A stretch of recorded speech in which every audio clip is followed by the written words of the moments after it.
बनाएगा? कौन बनाएगा? कौन बनाएगा? जी नहीं, आपका एक वोट बनाएगा। आपके वोट की ताकत है जो मोदी को मजबूती देगी और तब जाकर के देश दुनिया में टॉप 3 इकोनॉमी बन जाएगा। हमारा संकल्प है कि हम भारत को मैन्युफैक्चरिंग हब बनाए, हम भारत को स्किल सेंटर बनाएंगे और ये संकल्प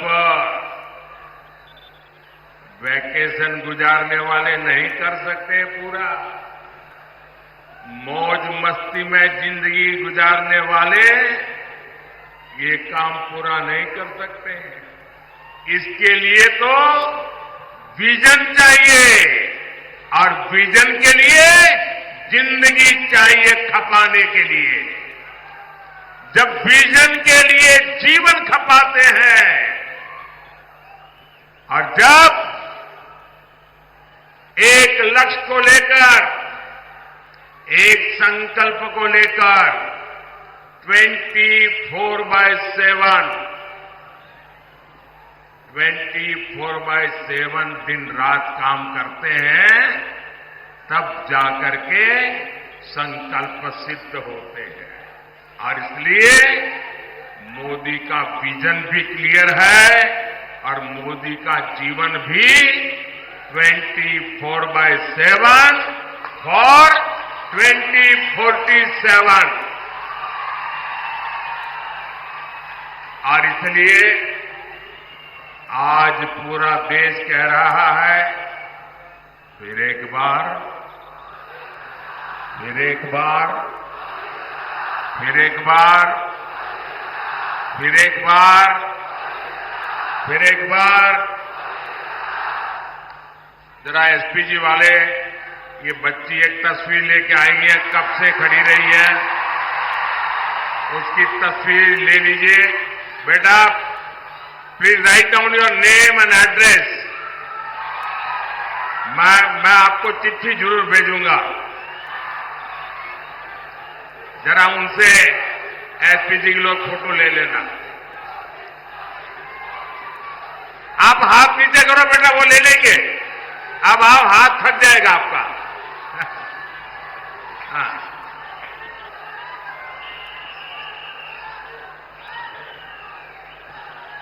अरे बाबा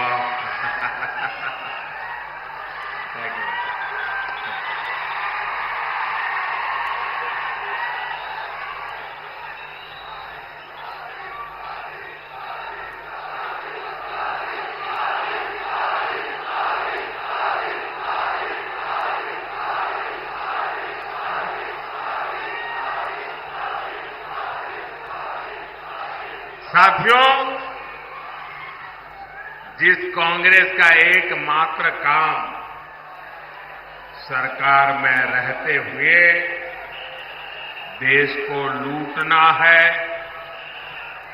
उसे क्या आप इतने बड़े देश की जिम्मेवारी दे सकते हैं?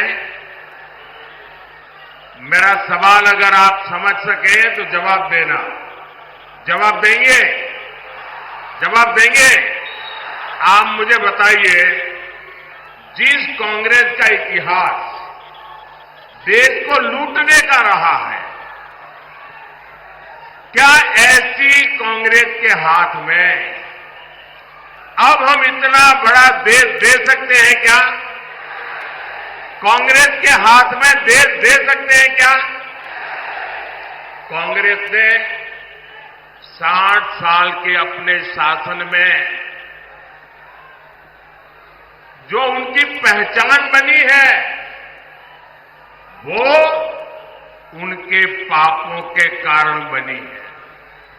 भाइयों और बहनों, कांग्रेस पार्टी ने यहां कर्नाटका को भी अपनी लूट का एटीएम बना दिया है।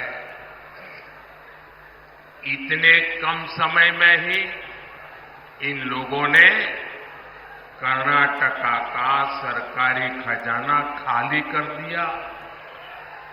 हालत ये हो गई है कि विधायकों को विकास के लिए मिलने वाली विधायक निधि का पैसा तक समय से नहीं मिल पा रहा है।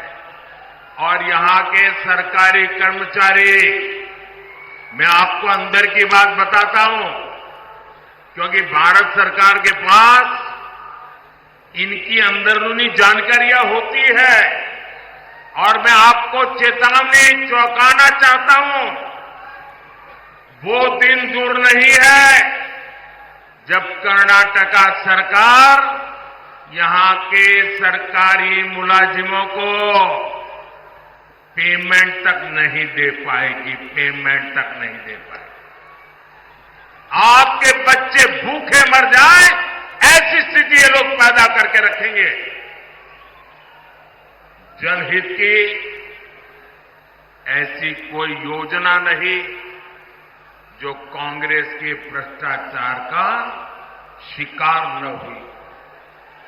और इसलिए तो देश के सभी अनुभवी लोग कहते हैं, इतिहास भी कहता है, कांग्रेस आई तबाही लाई, कांग्रेस आई तबाही लाई।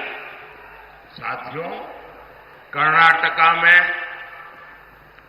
कांग्रेस सरकार नहीं चला रही है। कांग्रेस पार्टी यहां वसूली गैंग चला रहा है, वसूली गैंग चला रहा है। पूरी सरकार इसी प्लानिंग में लगी हुई है कि कहां से वसूली हो, खजाने में पैसा आए और उसको लूटकर अपनी तिजोरी भरें। हमारा कर्नाटका और बेंगलुरु, जिसे दुनिया में टेक हब पर जाना जाता है, टेक हब के रूप में पूरे विश्व में हमारे कर्नाटका ने देश का नाम ऊंचा किया। आज कांग्रेस सरकार ने ये टेक हब को टैंकर हब बना दिया, टैंकर हब बना दिया। पानी के लिए टैंकर माफिया लोग मनमानी वसूली कर रहे हैं और इसका भी कमीशन कांग्रेस के लोगों तक पहुंच रहा है। लेकिन कांग्रेस इतने से संतुष्ट नहीं है। ये लोग 2G स्कैम जैसा लाखों करोड़ के घोटालों वाला स्कैम करने के लिए सपने देख रहे हैं। आप मुझे बताइए, 7 मई को कर्नाटका को लूटने वालों को सजा मिलनी चाहिए कि नहीं मिलनी चाहिए? सजा मिलनी चाहिए कि नहीं मिलनी चाहिए? कांग्रेस के भ्रष्टाचार का हिसाब करना चाहिए कि नहीं करना चाहिए?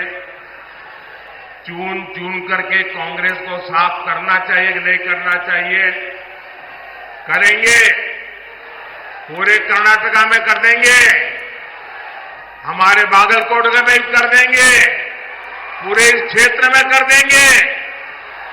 साथियों, मोदी जनता के बीच अपना रिपोर्ट कार्ड को लेकर आता है। हमने कर्नाटका और उस क्षेत्र के लिए कितना काम किया, ये भी आपके सामने है। हमारी सरकार कर्नाटका में कई एयरपोर्ट बना रही है। इनमें से एक बीजापुर में भी तैयार हो रहा है। बागलकोट रेलवे स्टेशन को अमृत स्टेशन के रूप में डेवलप किया जा रहा है। बागलकोट से गुजर रहे नेशनल हाईवे को चौड़ा किया जा रहा है। इससे बादामी, पट्टदकल और आइहोले जैसे ऐतिहासिक जगहों पर पर्यटन को बढ़ावा मिलेगा।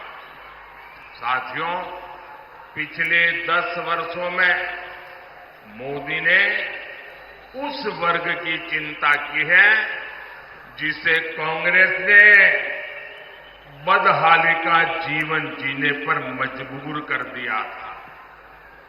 आज ये लोग बयान देते हैं और पता नहीं क्या क्या बोल रहे हैं। ये कहते हैं एक झटके में गरीबी हटा देंगे।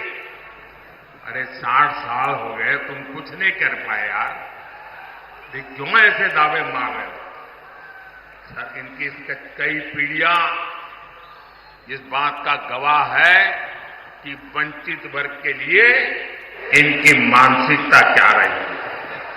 करोड़ों परिवार इस देश में जीवन की मूलभूत जरूरतों से वंचित थे। उनके दुख, उनकी तकलीफ से कांग्रेस और उनके साथियों का कोई वास्ता नहीं था। आप कल्पना कर सकते हैं, मोदी के आने के पहले हमारे देश में 18,000 विलेज ऐसे थे जहां बिजली का खंभा भी नहीं पहुंचा था। 18,000 गांव। आप सोचिए, 21वीं सदी में 18,000 विलेज, करोड़ों लोग अंधेरे में जिंदगी गुजारते थे। रात होते ही गांव में सन्नाटा पसर जाता था। जानवरों का खतरा रहता था। कितनी पीढ़ियों तक बच्चों को पढ़ाई के लिए रोशनी तक नहीं मिली। लेकिन जब मोदी को आपने अवसर दिया तो गांव तक बिजली पहुंचाने का समय सीमा में संकल्प लिया, पूरा कर दिया। और उस समय ये लोग मजाक बनाते थे कि पहाड़, रेगिस्तान, जंगल हर जगह से गुजरकर गांव-गांव बिजली पहुंच कैसे सकती है। लेकिन आज देश का ऐसा कोई गांव नहीं जहां बिजली न पहुंचे। इसी तरह हमने पानी की समस्या के समाधान के लिए जल जीवन मिशन शुरू किया। जल जीवन मिशन की शुरुआत से पहले देश में केवल 16% घरों में, 16% घरों में नल से जल का कनेक्शन था। 16%। आजादी के इतने सालों के बाद भी सिर्फ 16%। मोदी ने 5 इयर्स में 75% से ज्यादा घरों तक पानी पहुंचा दिया। 70 ईयर केवल 3 करोड़ कनेक्शन और 5 ईयर में 11 करोड़ कनेक्शन। ये काम मोदी करता है। क्या ये काम मोदी के आने पहले हो नहीं सकता था क्या? वही सरकार, वही नियम, वही फाइलें, वही दफ्तर, कि आप नहीं कर सकते थे, मोदी ने करके दिखाया। और इसलिए भाइयों बहनों, आपको तय करना है कि देश कैसे लोगों के हाथ में देना है। भाइयों बहनों, काम हो सकता था। जब कांग्रेस को गरीब की, वंचित की रत्ती पर थोड़ी सी भी चिंता होती, लेकिन कांग्रेस को कभी गरीब की, वंचित की, दलित की, पिछड़ों की उनको परवाह ही नहीं थी। साथियों, कांग्रेस का यही रवैया हमारे बॉर्डर विलेजेस के लेकर रहा। सीमावर्ती गांवों को कांग्रेस सरकारें जानबूझकर विकास से वंचित रखती थी, वो इसे अपनी रणनीति का हिस्सा बताते थे। यानी करोड़ों लोगों को कांग्रेस ने अपनी अपनी राजनीति के तहत बदहाली का जीवन जीने के लिए मजबूर कर रखा था। मोदी ने ये विकास विरोधी सोच बदली। हमने सीमा पर बसे गांवों को आखिरी नहीं, देश का पहला गांव कहना और उसको उस प्रकार से ट्रीट करने का निर्णय किया।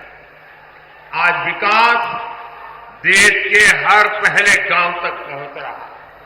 भाइयों और बहनों, कांग्रेस की विकास विरोधी मानसिकता का बड़ा बोझ हमारे एससी, एसटी समाज भी को उठाना पड़ा।